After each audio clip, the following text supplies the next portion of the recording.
Welcome everyone. We're going to show a quick video and then we'll get going.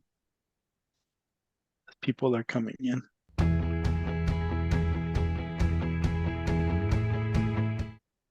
Welcome to today's session, everyone. We are PreMed CC, a student-led organization established in the fall of 2021. Our goal as an organization was to create an online program for pre-medical students at community colleges and universities, with the hope of guiding the next generation of diverse and inclusive physicians. And while we advertise our organization as being for community college students, our events are open to anyone. We realize that finding guidance and mentorship in a pre-med journey can be especially challenging for first-generation pre-med students, people that lack the financial resources, or just those who do not know people in the medical field. One of the best parts about our events is that they are virtual, so you can do it from the comfort of your own home. We typically have events on Fridays from 5 p.m. to 6:30 p.m. Pacific Standard Time, and on Saturdays from 11 a.m. to 12:30 Pacific Standard Time. If you aren't able to attend the event, all of our sessions are uploaded on our YouTube channel. Many of our sessions will end up with a Q&A with the speakers. Any questions that you have, you may put it in the Q&A session on Zoom, and our team members will read them and have them answer. After you have attended our event, you can log into our website and complete the quiz, which will contain questions pertaining to our session today. If you score 70% or higher on the quiz, you will be awarded a certificate to show that you attended our session today. If you want to stay connected with the upcoming events or just want to tell your pre-med friends about the PreMed CC, you can find us on Facebook, YouTube, Instagram, and TikTok as @PreMedCC. Hello, everyone. Today, we're honored to host Dr. Angulo, who is a core faculty member of AltaMed's Family Medicine Residency Program. Dr. Angulo brings an invaluable combination of experience and perspective. Thanks to his background of working with and training residents in a federally qualified health center setting. He graduated from the University of California, Berkeley with a degree in Chicano studies, and then entered medical school at the University of California, Irvine, and participated in the program in medical education for the Latino community, Prime LC. Dr. Angulo stayed on as a faculty member at the UCI Family Medicine Department, where he served as the Director of Diversity and Inclusion for the medical school and as the Director of the Prime LC residency program. Prior to joining AltaMed in 2014, Dr. Angulo also served as Chief Medical Officer of the FQHC in Santa Ana. As a resident, he was awarded the AAFP Bristol Mayor's Whip Award for Excellence for Graduate Medical Education. He was also inducted into the Gold Humanism Honor Society as a medical student and faculty member at UCI. In 2012, Dr. Angulo created the Health Study Scholars Program, one of the largest volunteer clinical experience programs in Orange County, dedicated to closing gaps in care and helping patients more effectively navigate the healthcare system. Dr. Angulo, thank you for joining us today. Wow, thank you so much. That's a very touching introduction. I always like kind of cringe and I'm like, who is that? No. But really appreciate you, honestly. First off, I'd like to thank Jubin and the PreMed CC and all of you. So then let me ask you this. Are all of you board members in PreMed CC? Because your background, Jubin, is it mandatory for them to have their background like that? Yeah, so these are all of our leaders. Leaders, oh my goodness. Leaders, organizers. That's amazing. I need one of those backgrounds. I'll sell you one. I know. So thank you though. It's always been a treat for me to talk with the community college students or people that are going through that pathway. I'm a proud alum of East LA College. It was my second chance in life and a big reason of who I am today. I don't know where I would be without community college. In fact, I met my wife at community college. My wife now, we've been together for 24 years, but we met in general chemistry class and we kind of just followed each other since. So my name is Marco Angulo, family medicine doctor and the medical director for medical education at AltaMed Health Services. So AltaMed is the largest federally qualified health center in the United States. And what I used to think when I was going through the process of being in community college and being in going to medical school, I thought I was going to donate my entire time and energy into working for free clinics. And I said, my passion is to serve the medically underserved community. That's where I grew up. That's what I want to do. And I thought that's what I was going to be, doing. I didn't care where I lived. I didn't care what car I had. I didn't have to have the latest or greatest, but I needed to give my services to my community. And lo and behold, I realized that these free clinics that I was thinking I was going to be serving, there's a whole system that's called Federally Qualified Health Center, FQHCs for short, that actually run on federal dollars and actually serve the same purpose as a free clinic. In fact, we primarily take Medi-Cal, which is insurance for the poor. And if you don't have money to pay for your medical bills, we excuse that. We don't charge you, or we charge you a bare minimum, like $40 for a consulta with lab work, the doctor, all your vitals getting taken and your x-rays if you need them. So it's been a wonderful journey. It's been incredible. And we're not just a community clinic. So everybody thinks that we're a community clinic. It's furthest from the truth. We have a family medicine residency program, a nurse practitioner fellowship. And like I said earlier, we're creating a nursing school that's coming soon. In about 5 to 10 years, we're going to be creating a medical school, and all to train the next generation of doctors and nurses to practice in the medically underserved areas. So I love my job, and I'd love to see more doctors and nurses find their way into a career, as well as work closely with people that want to serve this community, that want to serve the medically underserved community. So most of you are here because you want to go back. Of course, you just told me, into healthcare. You're here and you know how important it is, not only for yourself, but for our society. And you know that you are needed badly in the field of medicine. If you didn't know, I'm telling you right now, because I've been on admissions at UCI. I've been out through the whole process in residency, and there is just a shortage that we'll talk about a little bit later on today. I feel you do. I feel you know it. But it's this idea that we live with that occasionally always creeps up on us, that doubt that circles us on a constant basis.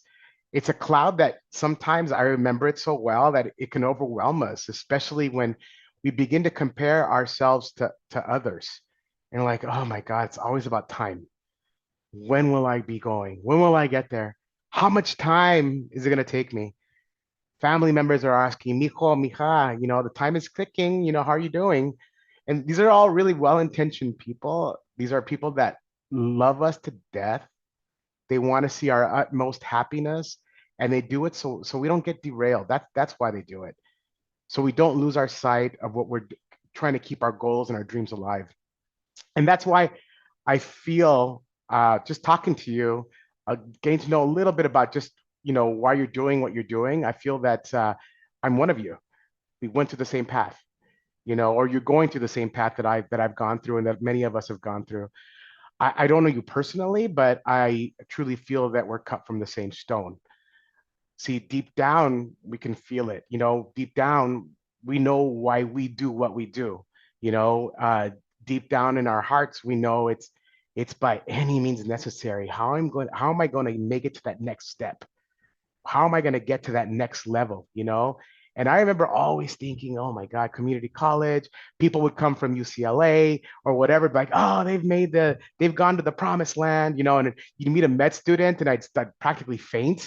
So I'm like, oh my goodness, it's a med student, But deep down in our minds, we can already see ourselves walking into our very own clinics and thinking like, today, La Señora Sanchez, this is me in community college. La Señora Sanchez, I'm coming in with diabetes care for you. Baby Antonio, or wherever you want, and mom's coming in for a well child care and a routine checkup. In my mind, this is all I thought of when I was in your shoes. And we can't forget about Senor Gonzalez today. I have a new medication for him for his arthritis. Maybe he'd like to try it. So then all of these like crazy ideas. I never told many people about my ideas in my head, but I had a full clinic running on in my head when I was taking all these community college courses because I knew that was my purpose and I needed to get there, right? So these are the days that we imagined in our heads. This is why we picked up that huge bio book or that huge calculus book, the one with the F holes. And we carried it around really proud because we thought this is what's going to get us to that next level, and then we memorized the reactions in organic chemistry. We mastered forces and pulleys in physics. We did it for our future patients. We never met our future patients, but I did it for my future patients. And we know that no one can give the care that they deserve better than you. Why? Because then better than me, because I know the community. You know the community that we live in. I know because I'm from that community. So we convince ourselves that we need to get this done by any means necessary. I think that's where you're at now. Like, that it's going to happen. You know that there's doubts in your head. I'm just saying because that's what I went through. You don't know how it's going to happen, but it's going to happen.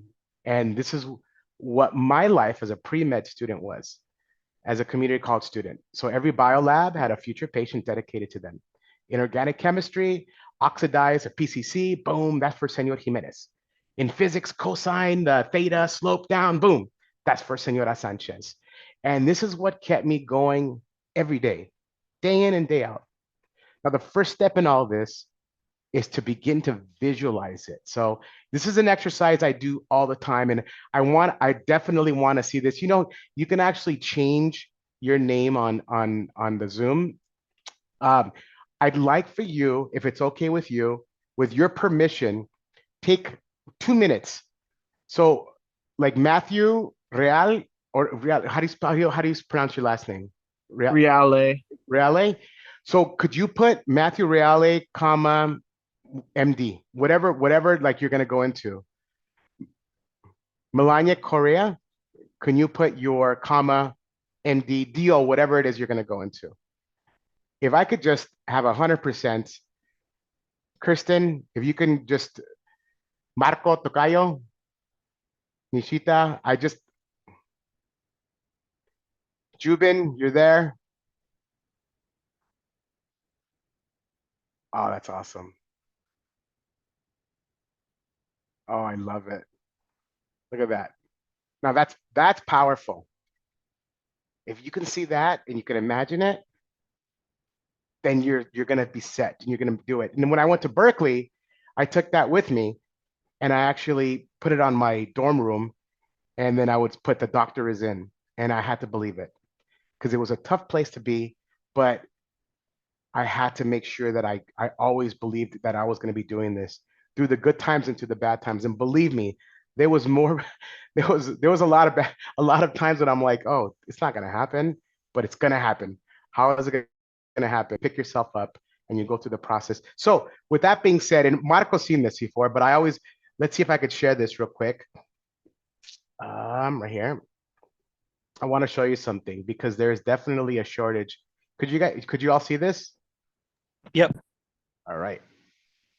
Here we go. Let's see if I don't miss it. Oh, there you go. Perfect. So here with that. So doctors and nurses wanted. This is for you. You're more on the doctor's side since you're pre-med CC, right? I hold this up because this is what our patients feel that we should be bringing to the table as a physician, right? I want to go over this with you, and I want to see if this is something that fits with you, okay? So let's go through it. You could read it. It's a want ad. We want you, and here's what you need to do. So must have self-confidence, must be knowledgeable and willing to be a lifelong learner. So this is the number one quality of what patients are looking for in a doctor. It's reassuring that someone is in the passenger seat, like with the patient going through that process. And then the ability to know your limits, and just plain say, I don't know, but I'll get that. I'll get that information. Don't worry about that.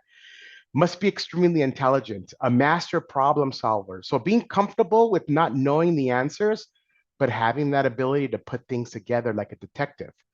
Must be a hard worker, must have a love for biology, must have a fascination for science. So it will be your bread and butter for the rest of your life. This is what you're going to be doing for the rest of your life. Excellent test taking skills. So you're going to be inundated with exams from now through the undergraduate years, MCATs, board exams, board recertifications. Must have a steady hand. You may be a brain surgeon, knowing that you have the memories of someone's entire life in your hands. And one nick, it's gone. Or one nick and you release the cancer. Or place stitches on a 5-year-old, 5 centimeter face laceration, and you don't want your work to be seen ever because it's a 5-year-old. You don't want them to grow up with a scar. Strong leadership skills. You're going to automatically be looked upon as the person with the answers. Honest and forthright. Tell it to me straight, doc. Know the tone and how you're going to strike it, and know how to break down things that patients so they can understand it. Be professional at all times. So it's not just a 9 to 5 job. You have to be, you're on at all times. Let me tell you, you're flying to Hawaii, you got Mai Tais on your mind, you're like, I'm on vacation finally. And all of a sudden you hear over the loudspeaker, is there a doctor on the plane? I mean, what are you going to do? No, I'm on vacation. Heck no, you're going to get up and you're like, okay, well, how can I help? How can I assist? How can I be there for that person?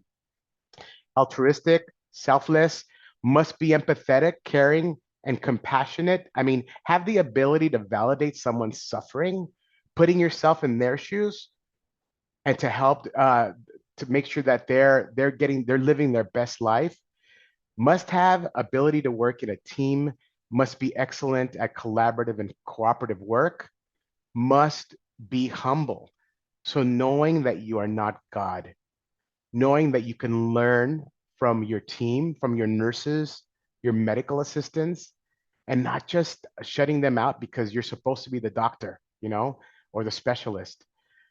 Must have humility, being the first to admit your mistakes and always learning from them, Must be passionate about patient care and the health field. This is what it's all about. This is why we wake up in the morning. This is it right here. Must have excellent communication skills, be a great teacher, break down complex jargon in the terms that your patients really understand and making sure they understand. And must have strong listening skills, must be observant. So at times, I'm going to tell you, silence is golden. Being able to let our patients express themselves and feel as if they have a voice.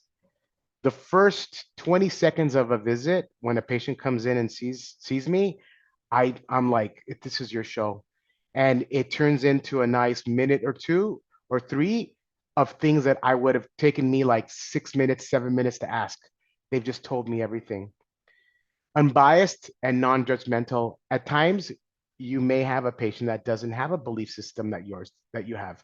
Putting your patient first and what's right for them.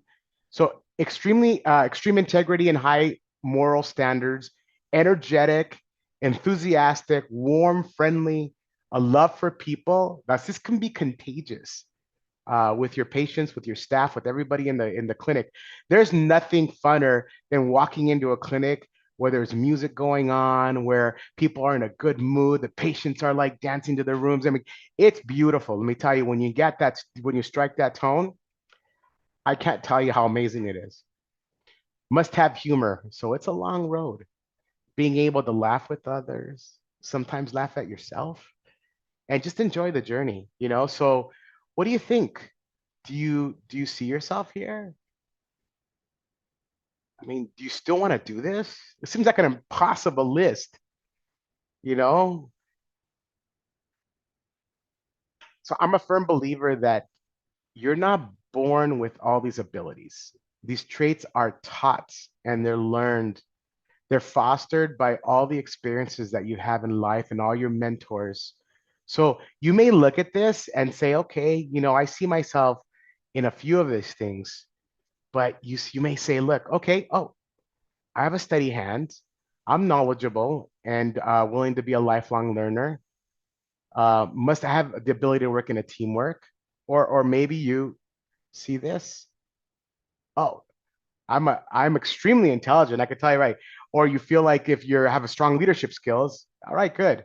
You're selfless, or maybe you're here.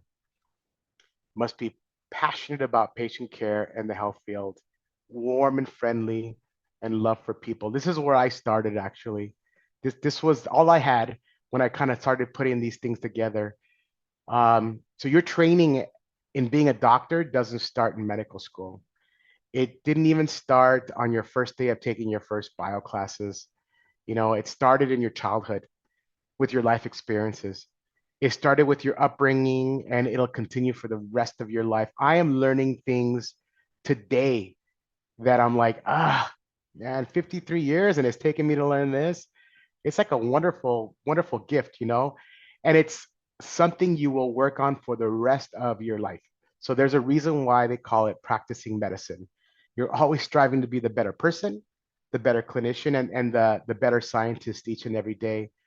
So when I started my first started my journey to serve the medically underserved, I thought everybody wanted to do that. I thought everybody wanted to help. And I continued through this profession and I realized that there weren't as many as I had thought. And it really took a special kind of doctor to commit themselves to the underserved, to the vulnerable communities. So I honestly, that the reason I'm here is because I believe that you are that special kind of doctor. My message to you though is that oh my God, we need you so bad. We need you here in the profession. I need you to realize how important this moment is for you and for all of us, because we know how personal it could be for you. And who better to do this work than you? So I want you to know that if you think about it and you're like, I could be a better doctor than, I can treat that patient better than this profession is for you.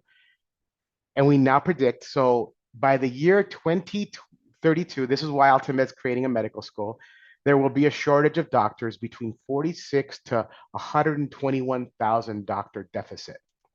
It's ridiculous.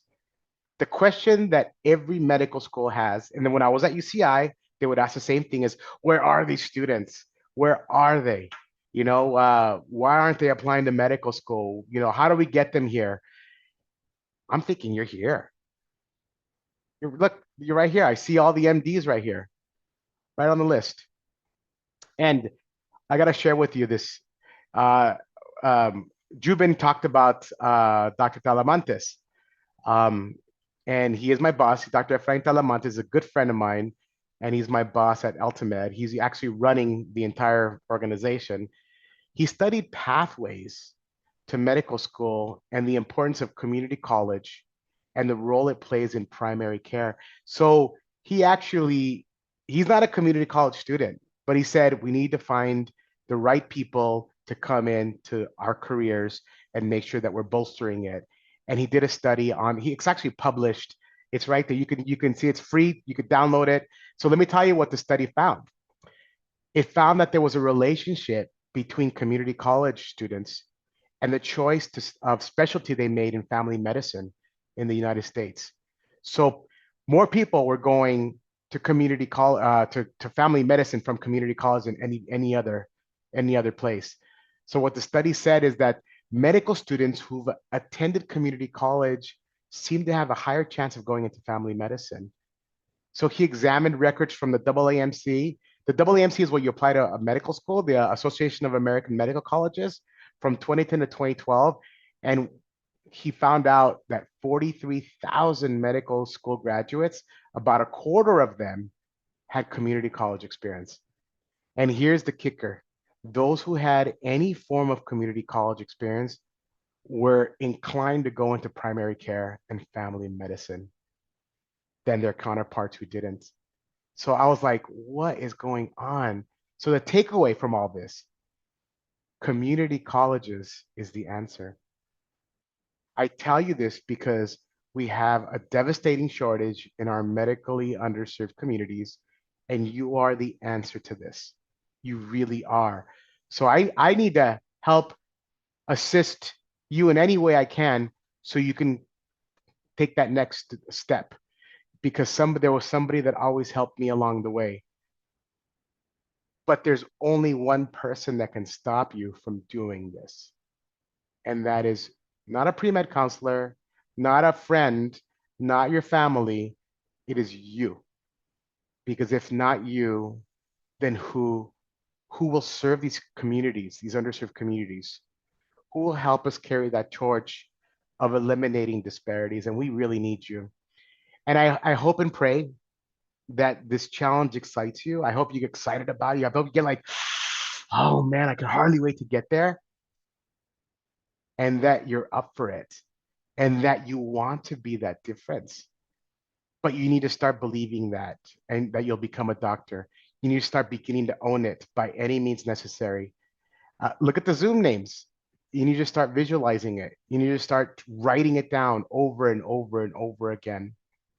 For myself, briefly, this is Ultimate Health Services. This is my clinic. We have over 45 clinics. I have a quick purpose in my life. There's 3 of them. I don't deviate from any of the 3. You have to know a little bit about me. One is that I want to be the best husband that I can possibly be. So if my work gets in the way, if anything gets in the way of being the best husband or being the best spouse, then I will leave that work or that profession. So I made that clear, and right now my love of my life is my family, and that's number 1. Number 2 is I have a deep desire to serve the medically underserved community. So when I go find a job and I say, yeah, I'm looking for a job as a family medicine doc, and I say, what do you do with patients that don't have insurance? What do you do with patients that are undocumented? If they say, well, we see them once in our ER, we see them once here, but then we send them to that community health center over, and they take care of all the patients that have no insurance and undocumented, then I say, then I want to go work at that place over there. Thank you for your time. Because that's where I want to make a difference in my 15 years of trying to get into medical school, getting into medical school. That's where I want to give my time to. And the third one is where you come in. I want to train the next generation of doctors to serve the medically underserved community. I want to give the students keys to drive this beautiful clinic, to learn how it works, to see how the business aspect is to it, because they won't teach you that in medical school. I want you to get comfortable in it. I want you to get creative. A lot of the ideas that come out of people that are brand new in there, just pumps you up because you're like, I never thought of it like that.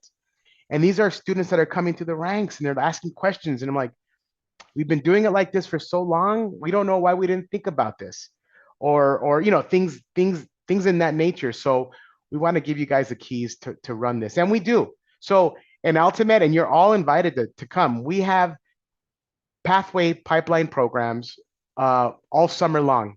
We just ended. We had 40 something students, and you get to spend the summer with myself, with a bunch of other docs that are into the training the next generation and working in the underserved community. And we actually have clinical cases. We have guest speakers. We have research that we're being done. So if you're interested, I'll give you my email later on. You email me and we'll set you up. I want to make sure that you're getting trained to that next level. It didn't start there though. So this is me. It's Act 1. I was a professional musician, 26. I had no idea where my life was going. I was a lead guitarist of a guitar band called Romantic Torture. We played the Roxy, the Whiskey, the Troubadour, all the clubs in Hollywood. UCLA, I know very well because of that. I just felt it was not going my way. I felt lost. I felt like if I was losing a lot of friends, my family, my parents practically disowned me. It was not a good place for me. I remember,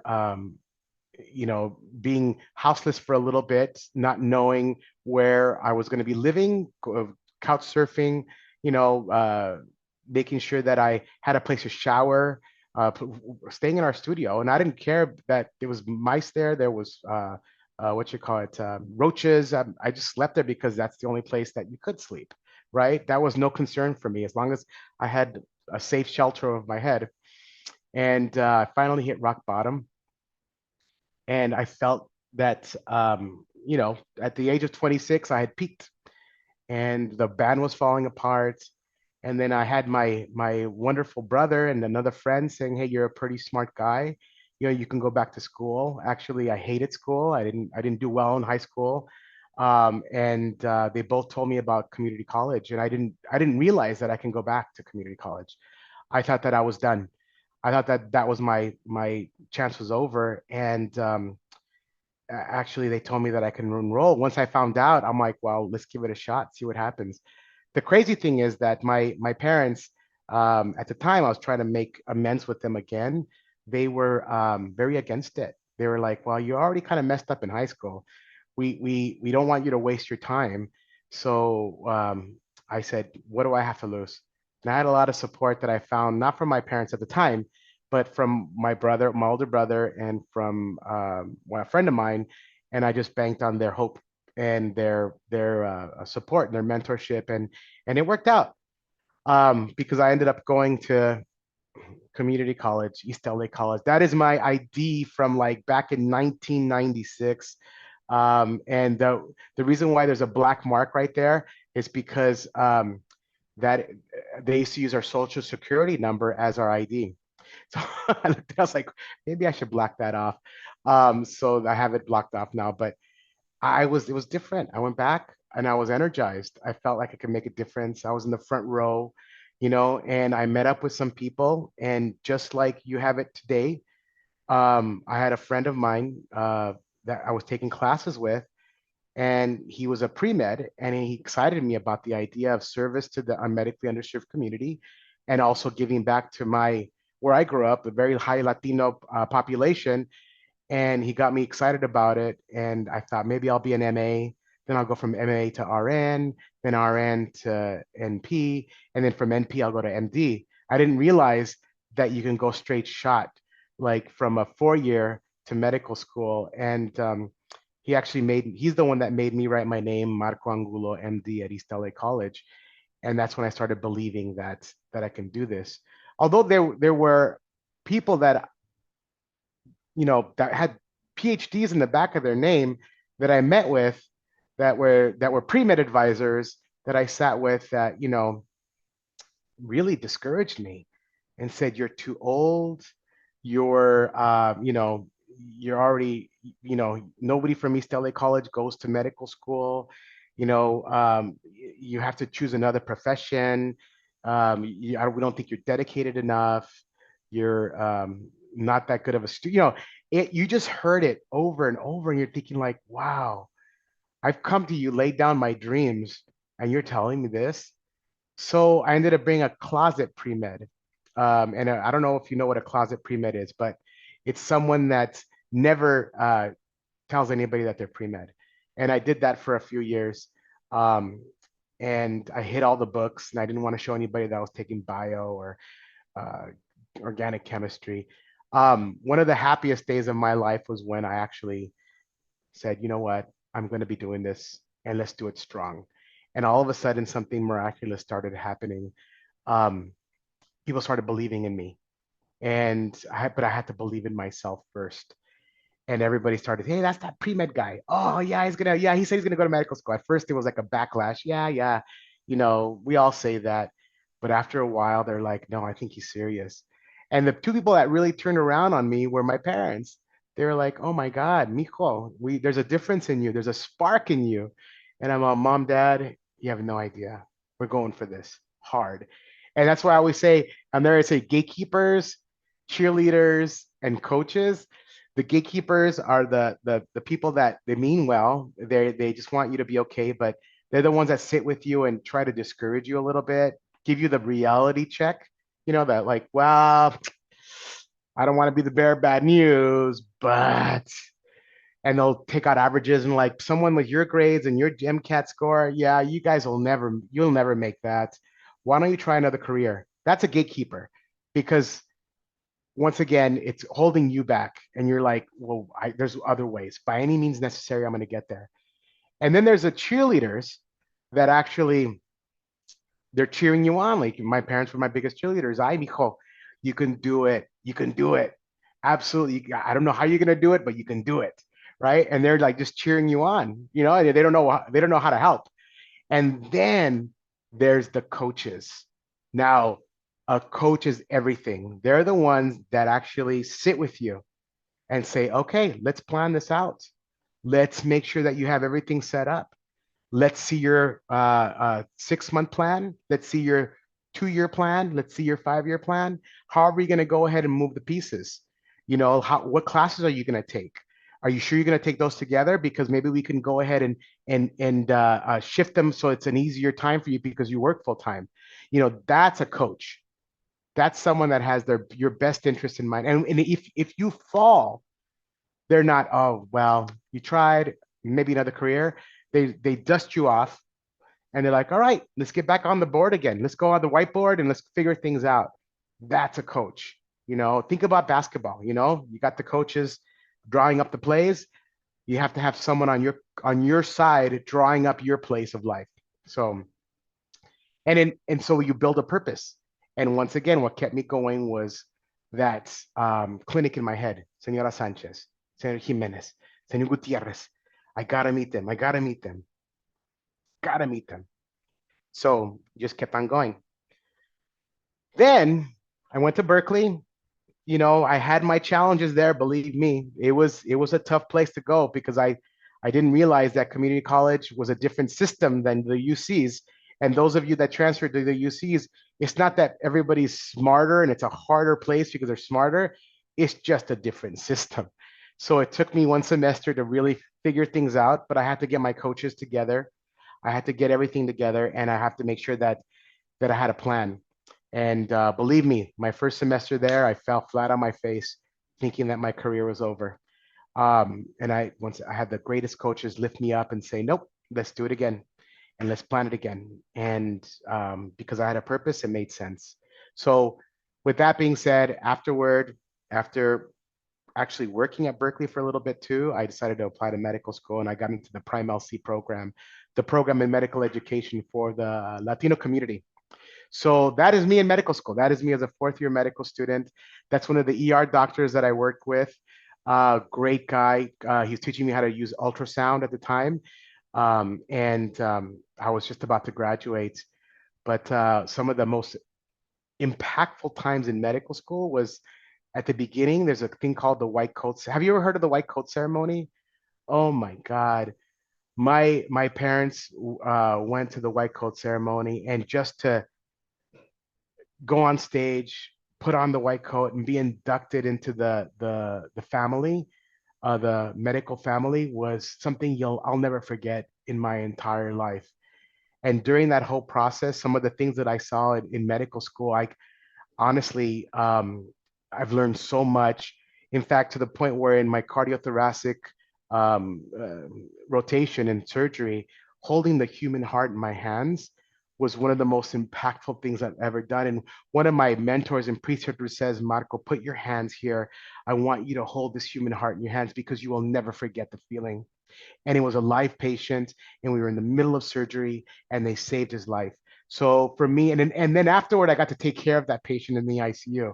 So it was something that I'll never forget. Unbelievable, and I'm always grateful for this profession. The whole and I always thought, if I don't do this, if I don't do medical school, then who's going to do it? If I'm going to serve this community, if I don't do it, then who am I going to count on to do it? And the imposter syndrome is real. It's real, you know, where you think like, boy, maybe I don't belong here. Maybe I'm not cut out for this. But I'll tell you one thing, and I'll give you the story. My friend John, by the way, my medical school, I would say like 70% or 6 or 70% of the people that were in my medical school were their parents were physicians, or their parents were in you know, somewhere in the profession. And you know, there's a few of us that were first generation that were going through like blindly, like going, what the heck did we get ourselves into? But my friend John, great guy, he's a cardiologist now. He taught me how to read EKGs. And in the first year of medical school, and I was like, John, you do this better than our professor. You break it down so simple and you can read any EKG. How do you do that? And he goes, oh my God. He goes, my dad's a cardiologist. My great granddad's a cardiologist. He's like, we do this for dinner. My dad will pull out a bunch of EKGs, and I've been doing it since I was 10 years old. I was like, oh my God, are you kidding me? How can I compete? That's crazy. But let me tell you, when we went down to Santa Ana and we had the patients in the community, I'm all, John, get over here. I want to teach you about my community. I want to teach you how to be the best doctor you can be to the community. So that was something that I could share. And that was my superpower, to give back. And I'll always remember John. He's a fantastic guy. And I hope he taught me a lot. I hope I taught him something in return. But that was my superpower to my fellow medical students, to my attendings, because I felt I knew that community so well. So with that being said, match day was one of the best days. It's like the NFL draft, where you graduate and then you get to pick your job and residency, and then there's an envelope that happens, and you read it and you're like, I'm going to, and I went to UCI family medicine residency. So I got to say, I'm going to UCI family medicine residency, and everybody goes crazy and whatnot. But after all that turmoil, all the things that, the imposter syndrome, like just thinking like, man, am I gonna cut it? This is crazy. I actually graduated with honors and distinction. That's, for me, I have to look back and be like, turned out to be okay. It was okay. So but you're still in the mix of things, and you're like thinking like, do I have what it takes? See, that stuff never leaves you. So then you have to always make sure that you know where your superpowers are and what you give to the place you're at, to the organization. The one thing that was very special for me was that my parents were there. And my dad got to see me graduate, and he was actually there during my match day, and he never cries. And this is the first time that I've ever seen him cry. And I'm like, Dad, why are you crying? ¿Por qué estás llorando? Like, ¿qué está pasando? And he's like, I don't know.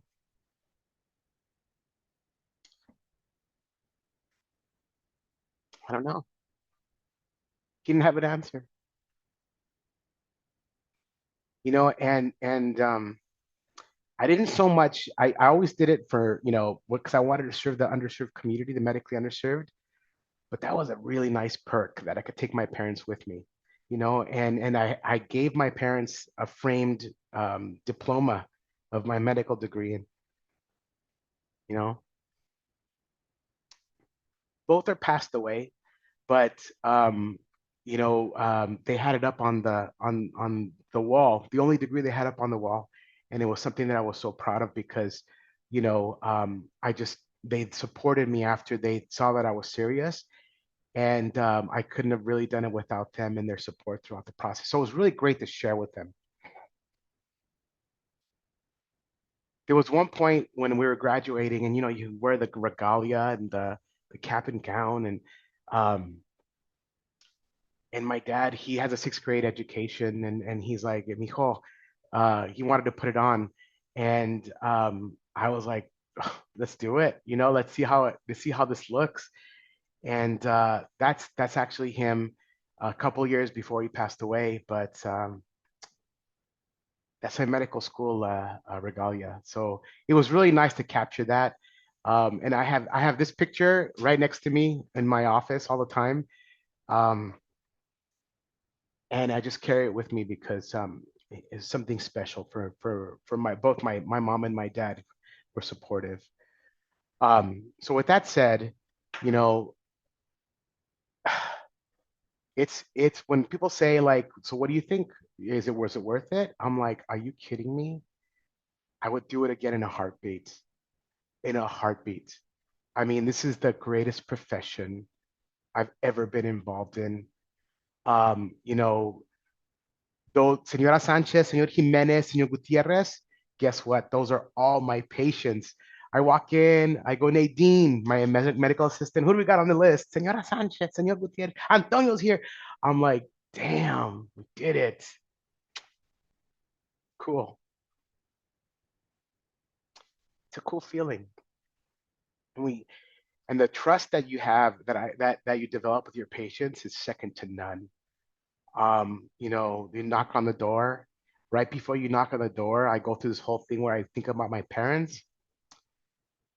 I think about my family members. And I think, how am I gonna convey this to that one person or the family that's on the other side? And then I knock on the door, and then the best part is when that door you hear it click, and it's just you and that patient. Man, that's magic. Magic. So I am a coach. I am not like a dictator physician. I don't yell at my patients. I don't ever call them, oh, why didn't you listen to me? You know, I'm just a guy that has information and could lower the barriers for my patients.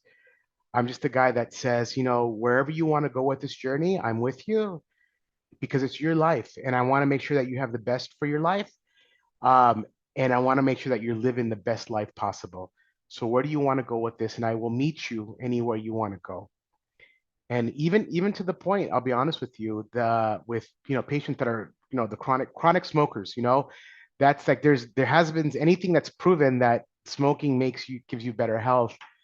But some of my patients, they're like, Doc, don't mention it anymore. I love smoking. That's all I want to do. I don't want you to ever mention it again. And I'm like, I'm good with that. We will work around anything you need, make sure you're comfortable, but I'm good with that because that's the choice that you made. Now I do motivational interviewing, and a lot of times that does help when I'll tell them my patients like, well, I mean, for this time, you know, on a scale from one to 10, how bad do you want to stop smoking? And I'll leave it out there. And if they say, 1 to 10, 5. I've tried it before, and you're like, 5. Wow. I thought I was going to be a 3 or a 4. Man, you're blowing my mind right now. And they're like, yeah, you know, I've tried. And all of a sudden you can see the wheels kind of churning and they're like, maybe I could do it. I'm not sure. And then you say, well, what would make you up to a 6 or 7? What do you think? Well, I could maybe take that one medication that you were talking about last time, Chantix. Oh, what about we also have the patches? Yeah. Let's try the patches. Yeah, let's do it. All of a sudden, they're rolling, and you're like, all right, let's do it.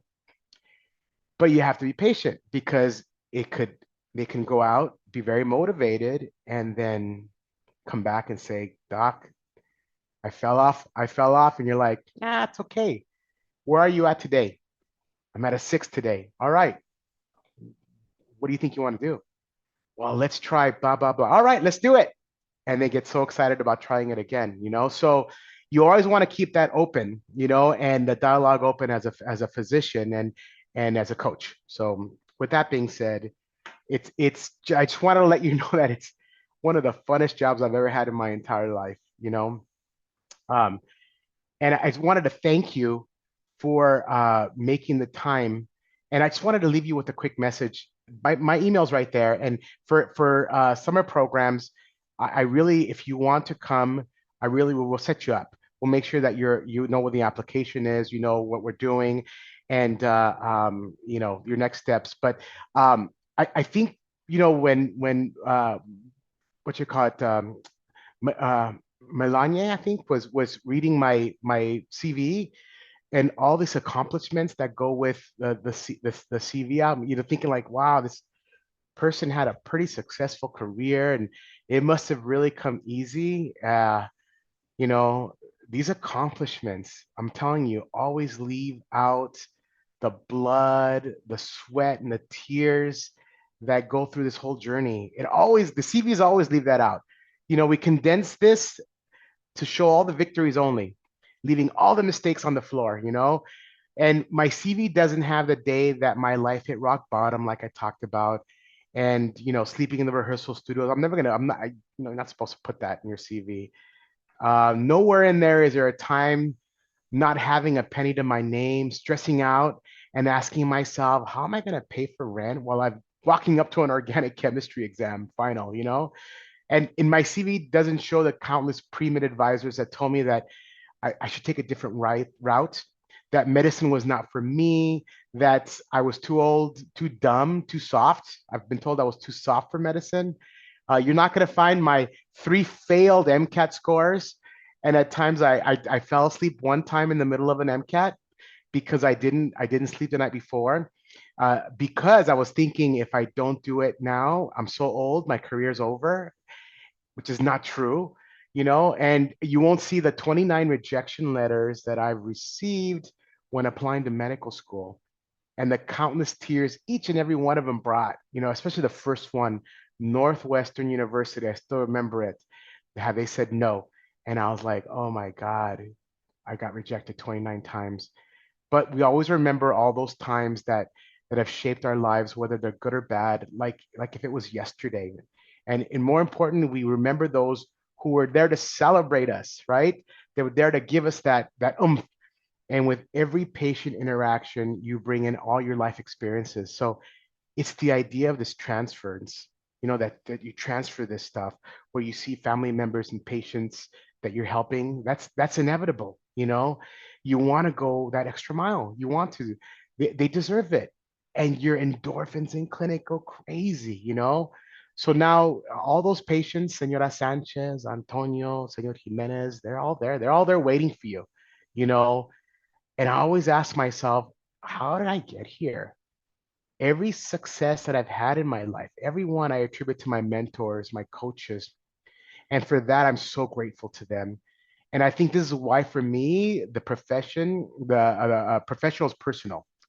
And I want to continue to try to give back to others.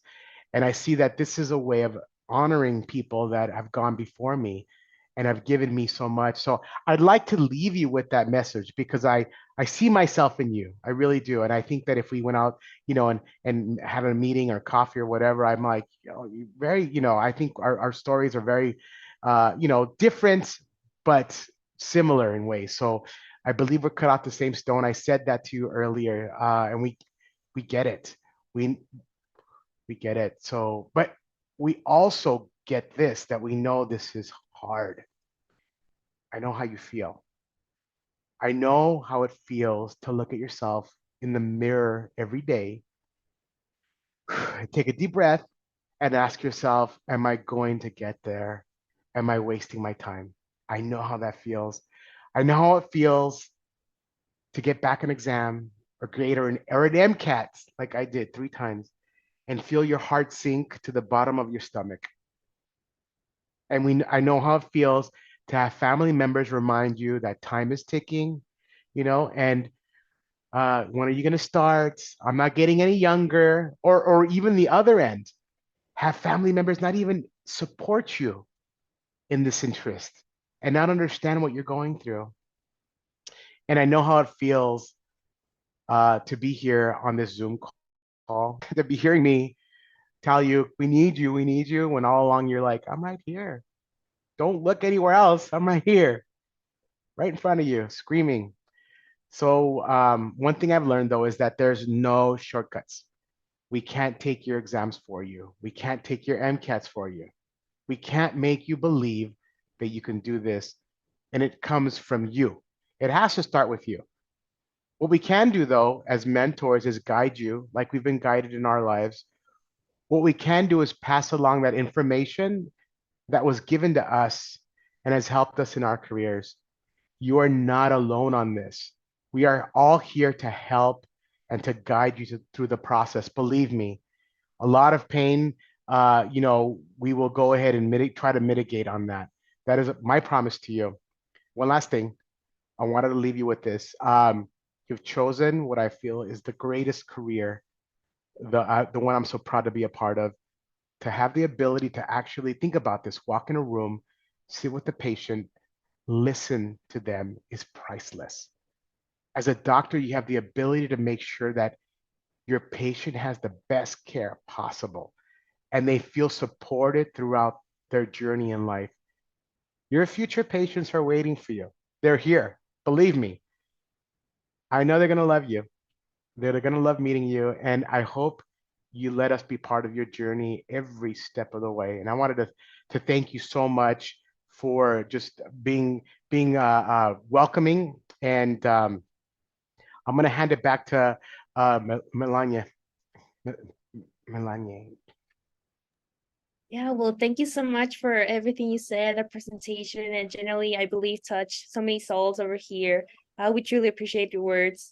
However, if it's okay with you, we can start with the Q&A. Of course. Yeah. Well, the first question will be, did you take any gap years? If so, what did you do in those years? Oh my gosh, I took many gap years. Yeah. So from community college, it was three. I took 3 years, and I did everything slowly because I worked 40 hours a week. I had to.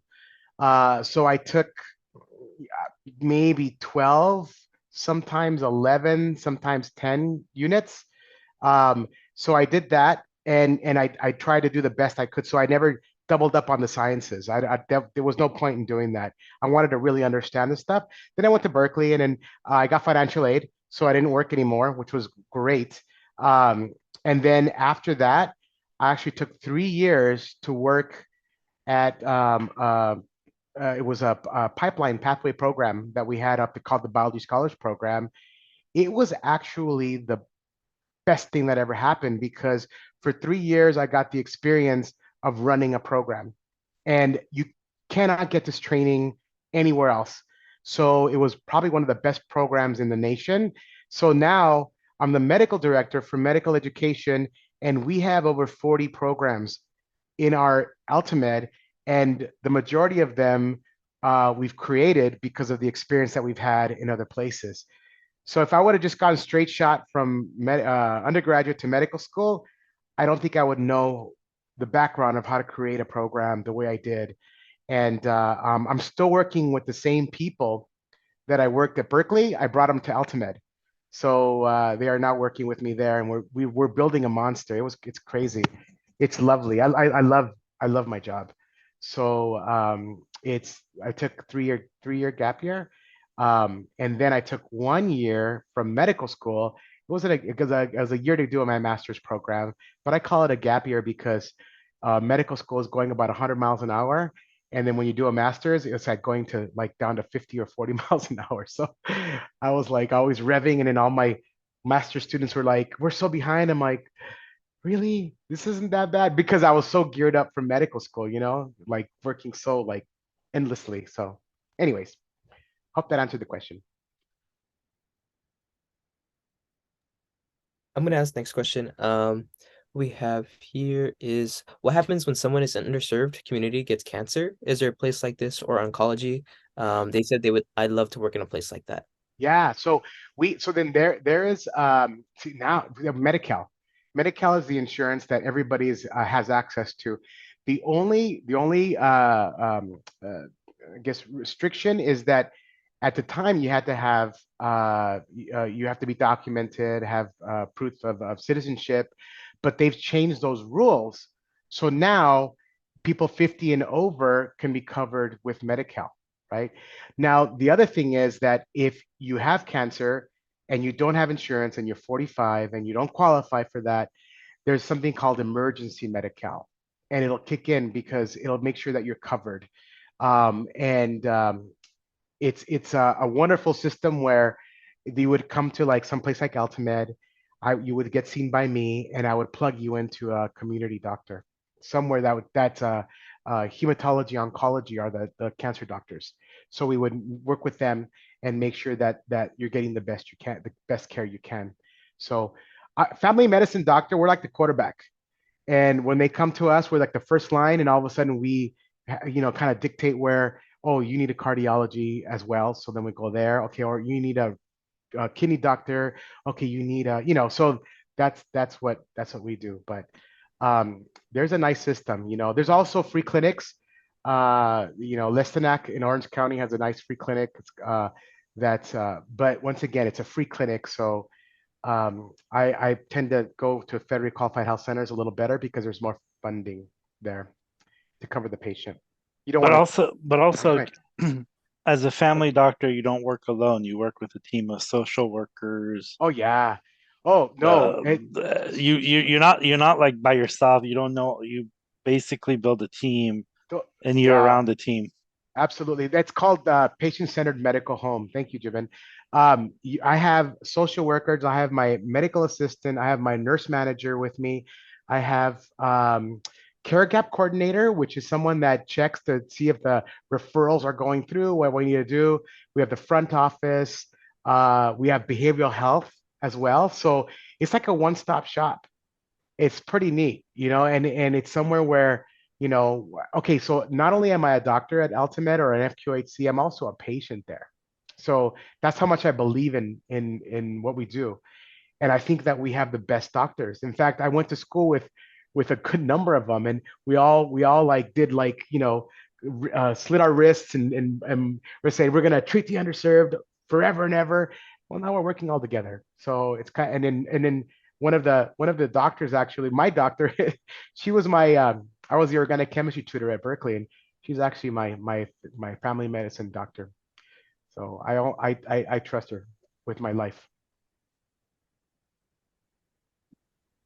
So the Awesome. whole part of like working in teams and teamwork and team building, um, you don't learn that when you have an MD. You learn that through your life as you're going through.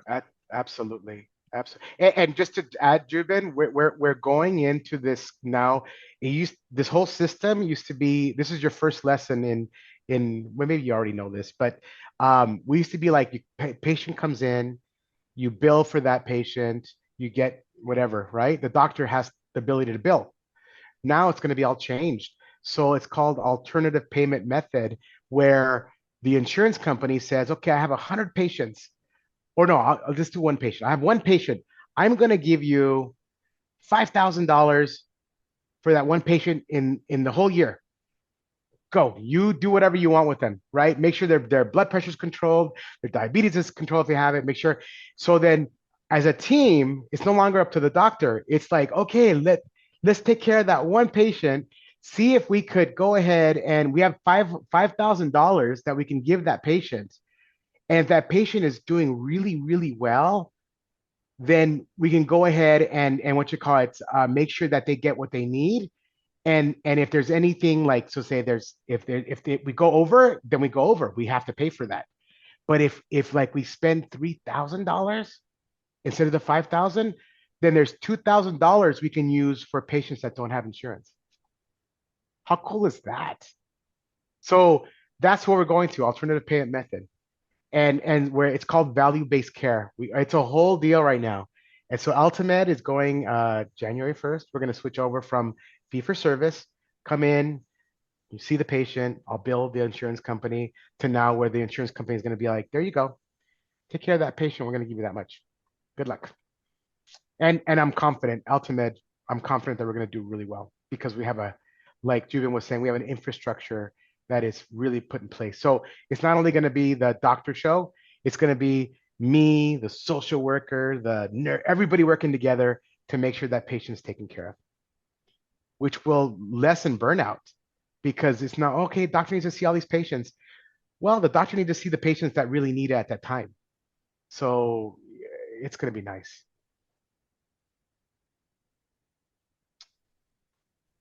All right. So our next question in our chat here is, what kind of extracurriculars are vital to being accepted into medical school?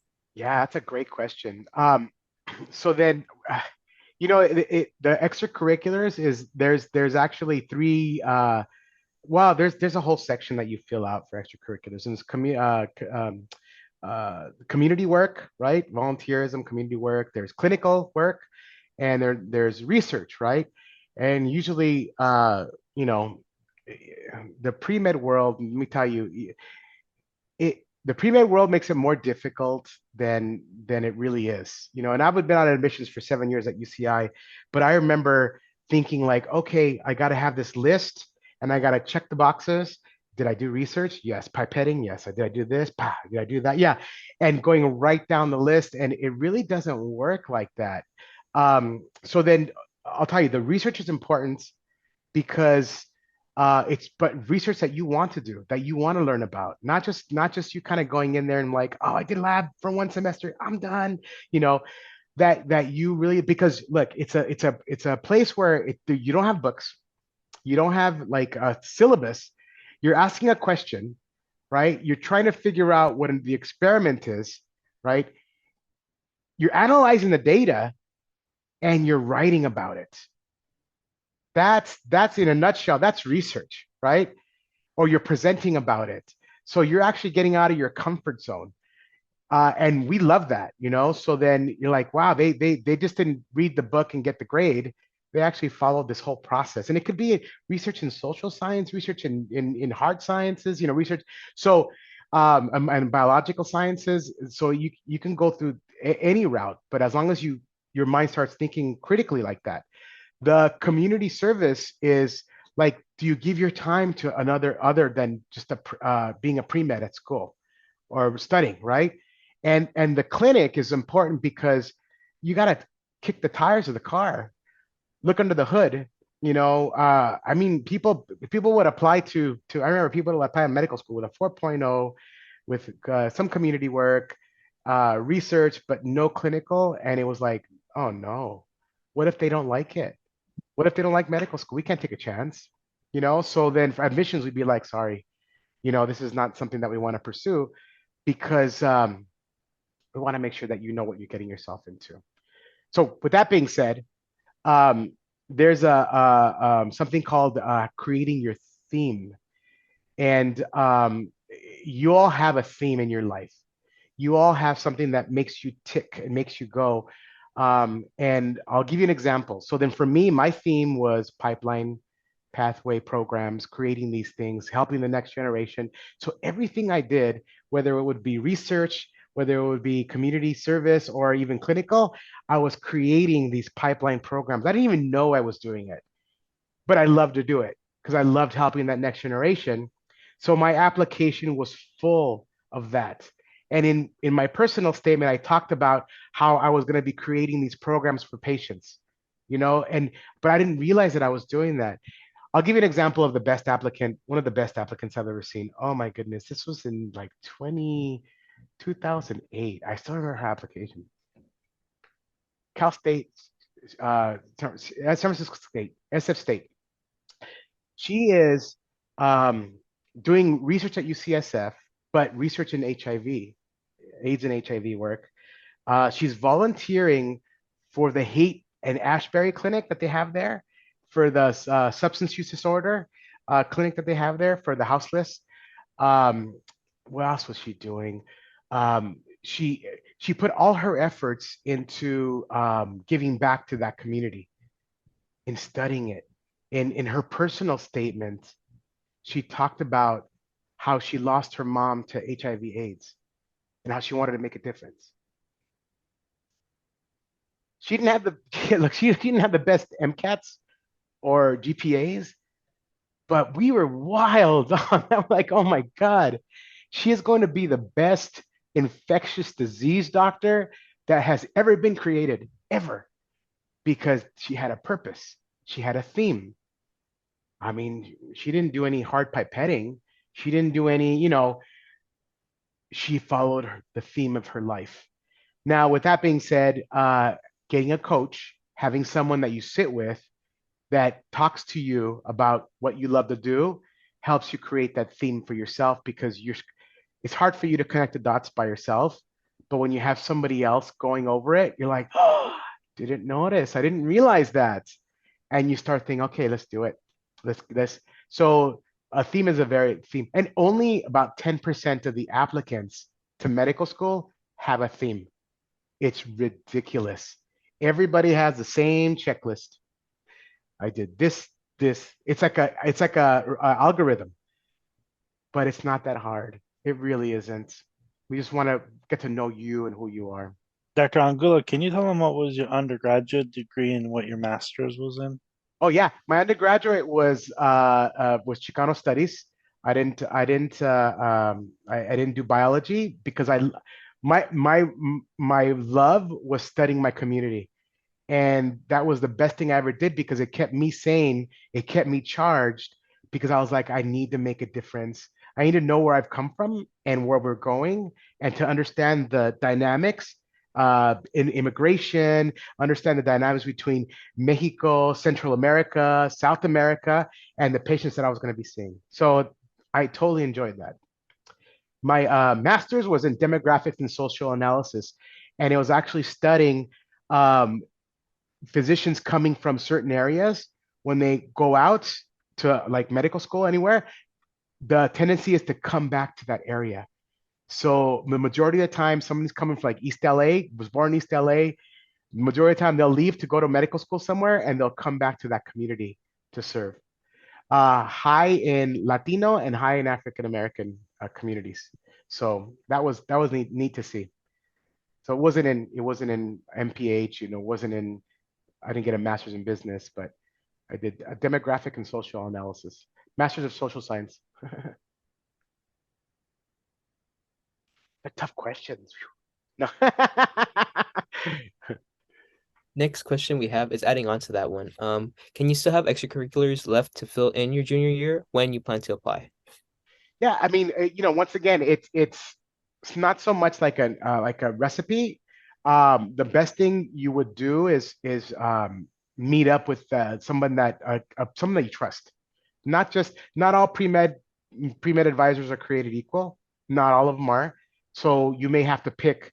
You may have to sit down with someone and they're really discouraging. You don't like them, and you're like, "Thank you for your time," and don't meet with them again. Don't be mean to them, but just don't meet with them because later on they could actually come in, like and help you with something, and you can make another relationship or a different relationship with them, right? But find the person that you really trust and that you can tell them everything, not hide anything, and say, "Coach me through this," and then start fitting things in where they work. The whole 4-year plan, that's a myth. The 4 years, like, oh, I'm gonna do it in 4 years. Do it in the time it takes you, because you're gonna be doing this for the rest of your life, right? Just do it in it. One of the best things for me was to get rid of my timeline. Like, let me plan things out every semester, but then I'll have like the long version, but then let me just finish this semester and let me do the best thing I can for this semester. And then we'll do it again for next semester and we'll do it again for next. So then that way, when you look up, you're like, oh my God, I'm already transferring, or, oh my God, I'm already applying to medical school. This is crazy, but it happens faster than you think, faster than you think. You have no idea how fast it's going to happen. So that would be my advice and my suggestion. Yeah. Our next question is there an age limit to apply to medical school? There is no age limit. Yeah. So then I actually applied when I was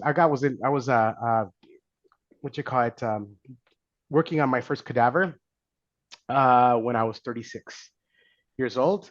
But a person right before me, that was coming in afterward, I thought I was the oldest medical student. He was actually 41.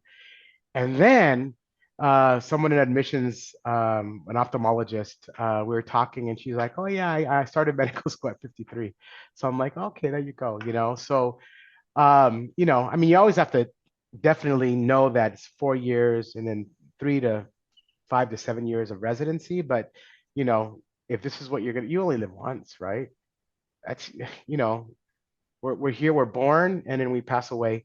You have a start date with your birth date, right? And an end date whenever you're gonna pass away, and that hyphen that you have in between, and like, what are you gonna do in that hyphen? What are you gonna do in that time? So that you gotta lay it all on there by any means necessary, right? Yeah. Our next question is, what is the summer program you were talking about?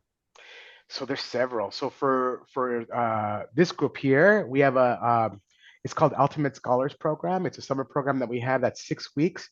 It has clinical cases, which you work with myself and with medical students. They come in and they're the preceptors, and we put you in groups of 5 and you work through a case in a safe environment. because we realize that you don't have that medical background yet, but we want you to start getting a little comfortable, driving that medical car around, that how it feels to start thinking like a doctor. You're a detective. You have to start thinking like a detective. Like, let me ask you these questions. Oh, you don't have this thing. I'm gonna rule that out. Good. It's not a stroke. Now let's go over here. So then all of a sudden you start kind of like making sure that you're asking the right questions. So then that's the beginning of it. Ordering the labs after you ask the questions. What labs do you order that are going to help you with the answers? Ordering the imaging. Do you need an X-ray? Do you need a EKG? Do you need a ultrasound? All those things help you answering the questions. So then we want to teach you that. The other one is we talk about health disparities, and we have professionals. A lot of physicians come in and tell their story, but they also tell like we have a vascular surgeon, an ICU, critical and pulmonary care, a psychiatrist, all of them that were in the same shoes that you were in. We have that. We also have research component with the medical students, and you help them across that process.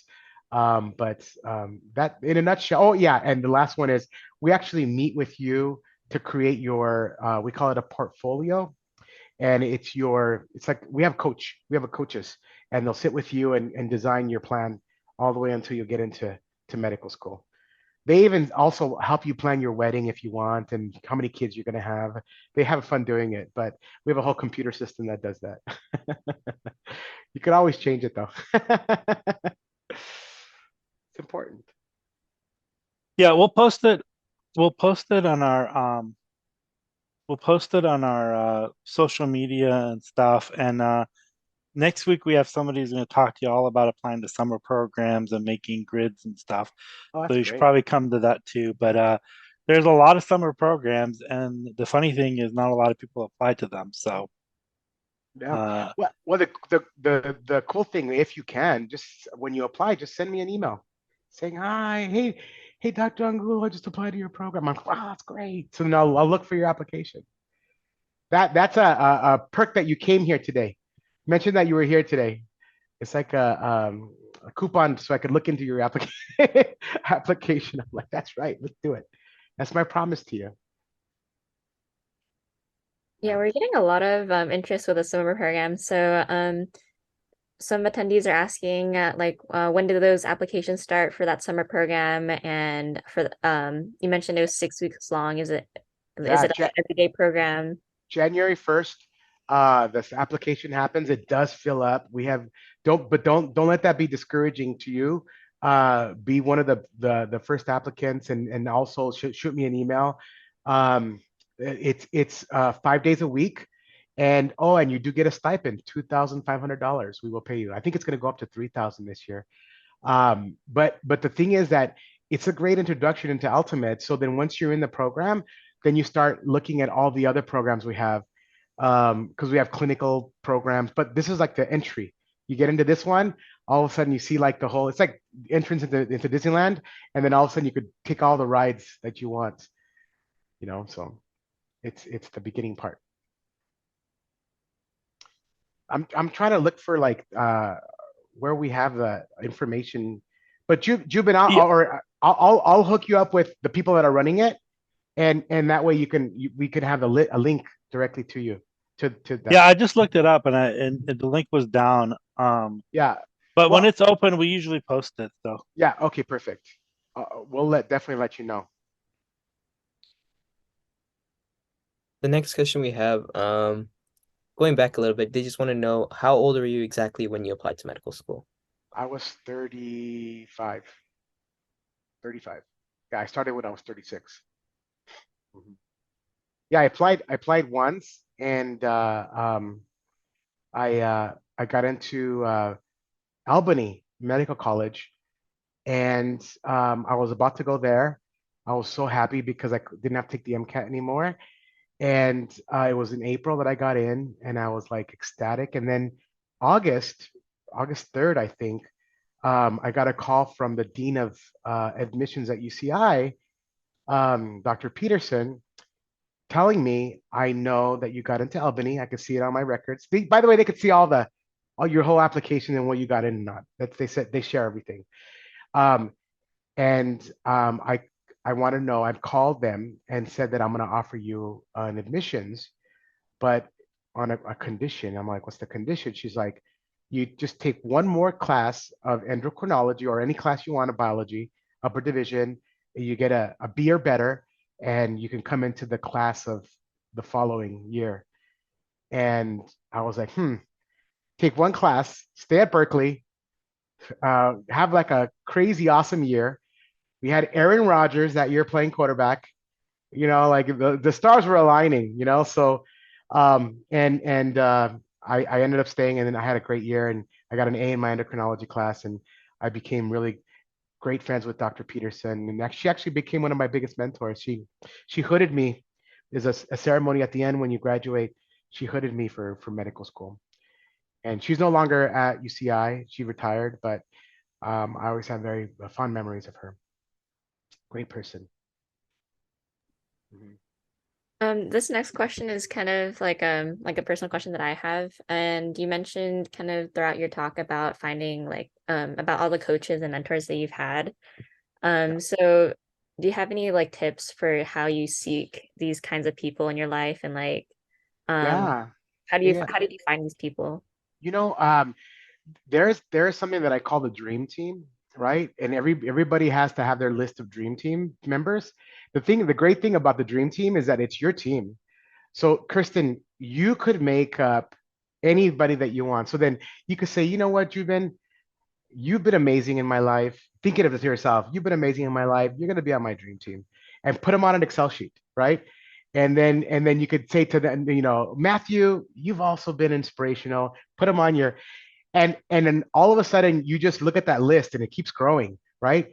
And what I used to do, this is a true story. What I used to do is I used to actually have this list Excel sheet of my mentors. I used to call my mentors because I was inspired by them so much, and I would periodically either reach out to them or email them, and I would email them whether they would respond to me or not. I would always fill them in on how I was doing.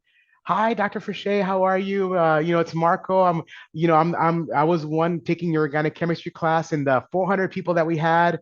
Don't worry if you don't remember me, but you really inspired me to do well in that class. I'm going to medical school pretty soon. I just wanted to say thank you. And then 6 months later, I would send him another update. Oh, guess what happened? So I would be like talking to myself, and then occasionally, you'd get an email back saying, "My goodness, so great to hear from you. I'm glad I touched. I had something to do with you're inspiring you." And then you start, that dialogue, and it's organic. It's so organic. One thing I was going to say about letters of recommendation, that is probably, possibly one of the easiest things to obtain, one of the easiest things, but we make it so difficult. And what I mean is, like, because I remember like taking a chemistry class and thinking, I gotta get a letter of rec. I gotta get a letter of rec. So then that person that you're taking the class from all of a sudden becomes like this big letter of rec for you, right? You don't see that person as a human being. You see that person as that person's gonna write me a letter of rec. And it really ruins, or it takes away your power, because now you got to be perfect. Well, this is what I used to think. Now I got to be like, I can't mess up. I got to do great in these classes. Oh my God, I got to show my best. Come on, we're human. So what I did, I took it back and I said, I don't want to let her wreck. I'm not even close to applying to medical school. But what I want is, I want you to know where I'm at in my journey. And I would love for your advice, because you've given, you've mentored so many students, that I would love to be part of that. Matt, you know what happens? The magic happens because people will be like, oh my God, well, Nishita will be like, she comes up to me and we start talking, she starts getting success. I feel like, oh my God, I'm hitching my wagon to her. Heck yeah, she's going places. If she goes into medical school, then I'll be like, yeah, I had a student. It's very proud for me because I'm like, that's my student. It's human nature, right? So then when you have this a dream team, you have, it's your show. In fact, if Jubin says, don't put me on your dream team, too bad. You inspire me. Sorry. You're gonna get an email every 6 months from me. So, I mean, you don't have to make it that formal, but it's a nice way to think about things. Giving gratitude is, everybody always thinks that People want something. Eh, you know, we're just human, trying to make the best of life. Yeah. Yes. All right. The next question someone had was, did you shadow any MDs or DOs, and what programs were you a part of or are a part of that are currently active today? Yeah. Oh my goodness. Yes.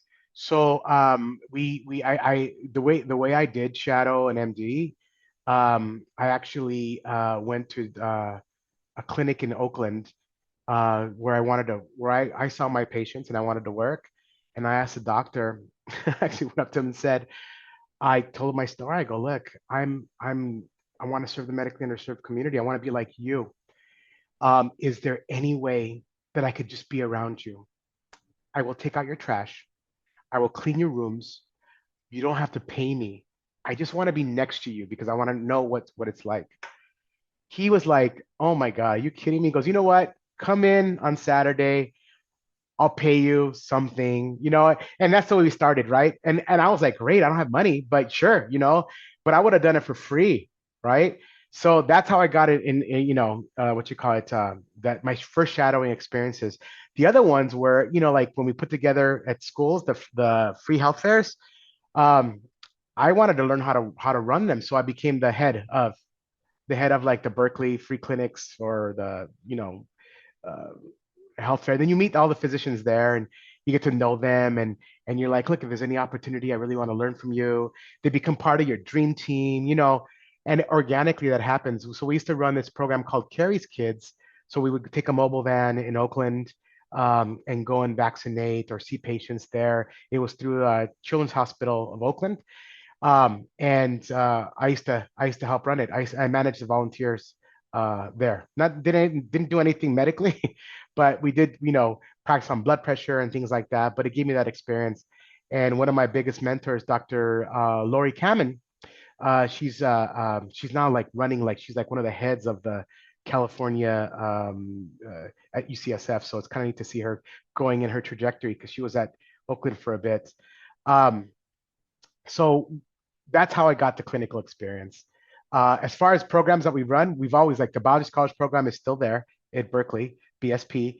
At UCI, developed a summer program for high school students. It used to be called the UCI Summer PreMed experience. That now changed over to the Prime LC experience. So it's still going on, but it's something that was kind of nice because I helped develop that in my fourth year of medical school because I love doing it. I love running these programs. I'm not saying that you should do that. What I'm saying is you do what gets you, all pumped up, Oh, look, should put PSP on there. Yeah. Actually, the funny thing is that I used to tutor organic chemistry there at BSP, and I would say like 5 or 6 doctors that we have at Altamed, they're all from that program that I work now with Altamed. In fact, one, his birthday is today, and there's 4 of us that are going to get together. 4 physicians are going to get together today to celebrate his 40th birthday. He's one of the best doctors in the entire world. Yeah. So I hope that answered some of your questions. I have a question myself. Mhm. For those having difficulty finding that theme, or having a hard time putting everything that they've done together, what would you recommend or see Yeah. to? Yeah, I mean, once again, the coach is everything, because the cultural or your coaches, you don't have to have one, and you don't have to pay anybody. You don't have to pay anybody, And I know there's services out here that's for $5,000, they'll give you all this, man. I'm telling you right now, and I'll be honest with you, and you guys here, like even this AI stuff with Chat GPT, and everybody laughs, but I'm telling you right now, this thing, like, if we don't use this, we're gonna be left behind, especially in the medical field. And I've already talked to people, like, if we can start developing, or they already started developing a scribe program that has something like this that makes our physician's life easier, boy, we have to take advantage of that. Just imagine people laughed at the iPhone. Now look, right? So, I mean, if you can use just to spark ideas and get things going, but it's yours, it's your work, and you look back and you're like, that's what I love to do, then it's not wrong. I know there's all this plagiarism and not your work. I get it. But if it's gonna if you're not good with your words and it helps, it really helps. Um, the other thing is not one check do several coaches, not one, just one, and start asking people like, so what you'll see it'll start forming. Right before you apply, you'll be like, I get it now. I get what my purpose was. So you'll well if you do the summer program, we'll talk about it a little more, you know. Yeah. All right, so our next question is, when it comes to preparation for medical school, do you believe that it's more beneficial to major in something that you're generally interested in, but still science, or something that's more general like biology? It's what you love. This is your one shot. It's what you love. I mean, people, in my the majority of people that applied that were in my medical school, they did biology, but that's because they loved it, right? I love Chicano studies. I needed that break from my physics, my organic chemistry. I needed that break to go back and learn about my community. There was dance majors, there was football players, there was volleyball players. I mean, it's just, the it was so broad, the diversity of applicants, you know. Yeah. Whatever Yeah, you want to and do. yeah, and it's your major, so do what you enjoy because you're probably going to do better than if you. Oh I mean, yeah. they say like I don't know, electrical engineering is the highest whatever percentage of application or English or whatever, but it's like if that's not your thing, then you're probably not going to do well. And some people are better writers and some people are better. So, um, yeah, don't get involved in that whole and don't look at the rankings and stuff because that's also not, what is it, percentages? Because there are more biology majors that are going to apply to medical school than, I don't know, underwater basket weaving, but Mhm. the basket weaving people probably have a higher chance of getting in because there's not that many people. But again, that's, you're going to do better than you're going to do better in what you enjoy doing. And Jubin, I'm just remembering my days at Irvine. I can only talk about Irvine admissions. Um, the double major, triple major, that was like you get it, and you're like, oh, they double majored. Okay, good. And then we go on to it wasn't like, oh my God, double major, look at this, everybody. It wasn't like that at all. It was like, okay, good. Well, I hope they did well in both majors. Like it was more of that aspect to it. It was never like, whoa. What was whoa was the theme. Let me tell you, that was like it blew us away, all of us. It always blew us away when somebody had a theme. And you're like, this person knows themselves. They know why they're going, they know what they're gonna do, and we can picture it in our minds what kind of doctor they were gonna be. Yeah. Yeah, you don't get an extra cookie for those things. You don't. And people like they'll destroy their GPA for it because it's cool. Because they could say, I double majored in if it works, that works. If you're killing it and you're like, I need to do that, I need to do MCB in chemistry because I need it, then do it. But not to like look be a better applicant. That doesn't makes any difference. I felt bad for them. I was like, oh, it wasn't as weighted. Oh, I'm gonna give you guys a inside pointer on admissions. I just thought about this, but can't tell anybody. Okay. So there's a ranking system that we have. So then we kind of talked about community work, research, and clinical, right? So then we ranked them from one to five, right? 1 to 5, and you wanted to get fives. Five is like the best, right? So then let's take clinical. Clinical. A three was someone that just shadowed. That's it. That's it. You know, two is like someone that like shadowed for a couple of days and that's whatever. A one, you don't want to be there. You didn't shadow at all. That looks bad. But a three is like, yeah, you shadowed. You put in so many hours. Doesn't matter. Like you could put in like 200 hours. Who cares? Right? Three. A four. How do you get a four? A four is like not only did you shadow, but you contributed to the team. You were there. You were being like a patient navigator. You were being someone that was involved in the clinic. You were like, I had a student one time that my patient was having a myocardial infarction in my clinic. I called 911. The patient was freaked out because their car was parked somewhere and they needed the car keys. And this student was with me and they ran to the car. They found the car, dug through it, found the keys, brought it back. Like that was her MO. And I'm like thinking, like, man, she went to UCI medical school, but I'm just saying that's someone that's involved, giving back. Now, a 5, how do you get a 5? Someone that helps build a program, a clinical shadowing program, someone that helps bring in funding for. A 5 is very difficult to get, but that just means that you are the head honcho of that program. Same goes with research. Research, a 3 is someone that you did pipetting, that you did whatever, like that you got data. A 4 is okay, then you're part of the team and you presented and you're out there. A 5, you got a $1.2 million grant. You are the first author, right? So then you can see the scale, that community service is the same thing. And community service, and I hate to belabor this, but it's inside information. Like if you're a part of a church, 3 is like you go to a church and you're involved in your church, in your pastor or whatever. 4 is that you were actually the person that ran the ministry side of all the kids and you taught them. And then the 5 is that once again secured some kind of funding, some kind of legacy, like, so think about it like that. I hope that makes sense.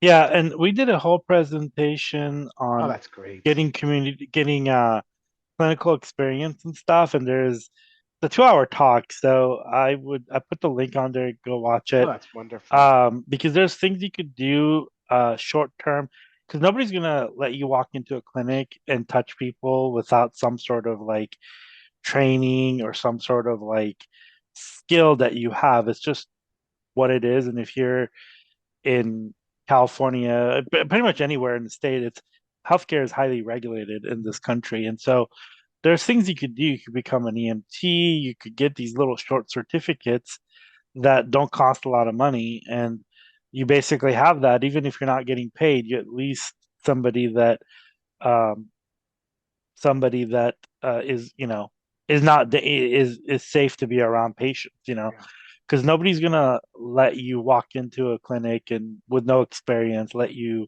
massage a heart, so Good points. Good points. Jubin, I may have time for one more question, only because remember I was telling you about that one doctor that we're celebrating his birthday today.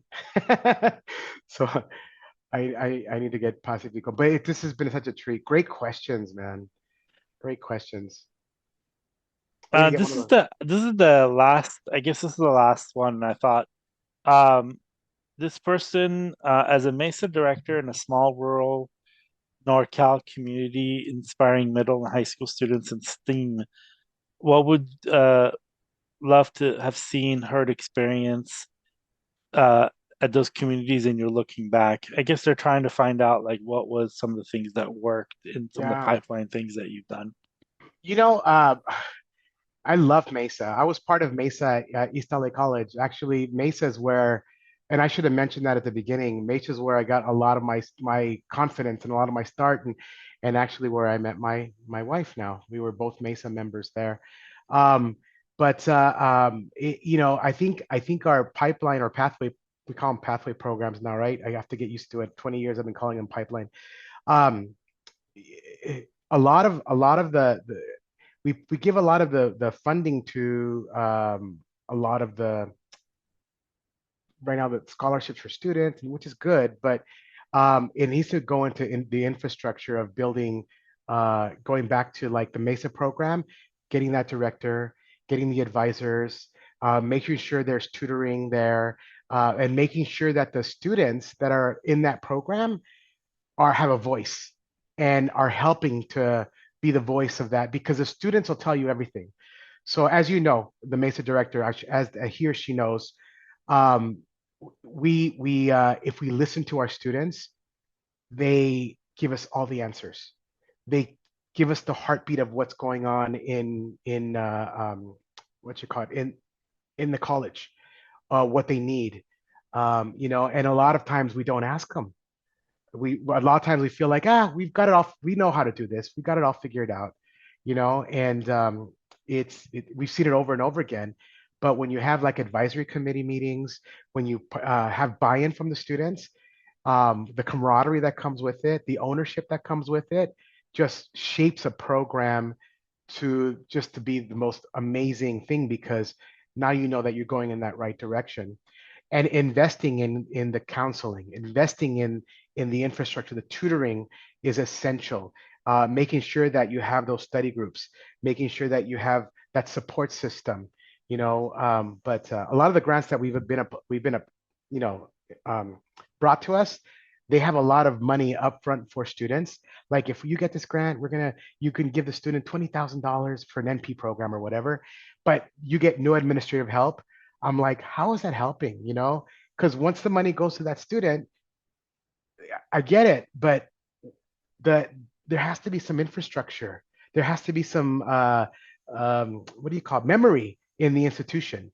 So Mesa is a great program to be a part of that. You know, I don't know if the other thing is, you know, if there is a pre-health or pre-med, you know, inviting the community member speakers, physicians, you know, people from the community, nurses, to come in and talk to the students, and people that have come from those communities, like we are today, have come from those places, have come from community colleges.